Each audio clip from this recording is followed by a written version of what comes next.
আসসালামু আলাইকুম ভিউয়ার্স। তো আরবাসীর পক্ষ থেকে আমি হীরা শেখ আছি আপনাদের সাথে। তো আমি আজকে দেখাবো যে আরবাসীটা আপনারা কিভাবে ধরবেন এবং কিভাবে ফু দিবেন। তো আরবাসীর সিস্টেমটা হচ্ছে, এটা হচ্ছে একটা আরবাসী। তো এই আরবাসীর টোটাল 7টা ছিদ্র থাকে।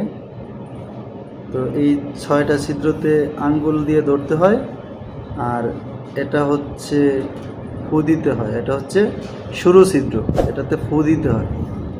তো আপনারা প্রথমে যারা একদম নতুন, তারা প্রথমে একটা সি শার্প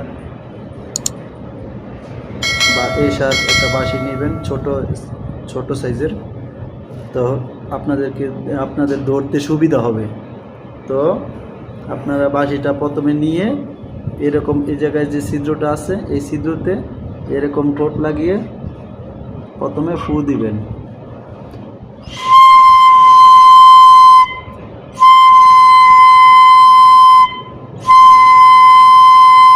এরকম যদি ফু দেওয়ার পরে বাজে, যতক্ষণ না বাজবে ততক্ষণ আপনি ঘুরিয়ে ঘুরিয়ে ফু দেওয়ার চেষ্টা করবেন। তো যখন এরকম বাজবে তখন এই 3টা আঙ্গুল দিয়ে নিচের 3টা ছিদ্র আটকাবেন। তারপরে এই যে নিচে এই বুড়ো আঙ্গুল দিয়ে এই জায়গায় ধরবেন।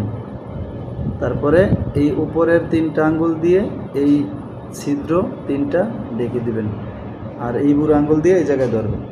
তো ধরার পরে এই সিস্টেমে ধরার পরে আপনারা মুখের কাছে নেবেন। নেওয়ার পরে আস্তে করে ফু দিবেন, আঙ্গুল তুলবেন না, ফু দিবেন।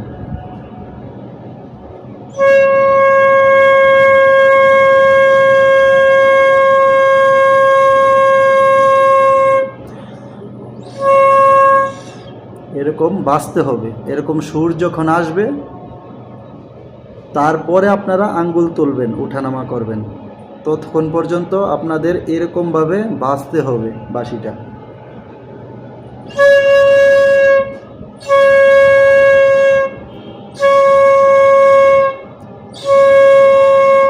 তো এরকম যখন বাজবে তারপরে আপনারা আস্তে আস্তে আঙ্গুল উঠিয়ে সারগাম শিখবেন। তো সারগামটা কিভাবে করতে হবে, কিভাবে শিখতে হবে, তো সেটার আমি আরেকটা ভিডিও দেব। তো আমার চ্যানেলের সাথেই থাকবেন, আমার চ্যানেলটা সাবস্ক্রাইব করে। তো আমি কন্টিনিউ বাঁশির আপডেট দিতে থাকবো, যে আপনারা কিভাবে বাঁশিটা বাজাবেন, কিভাবে শিখবেন। তো আমার ভিডিওটা আজকে এই পর্যন্তই। তো আল্লাহ হাফেজ।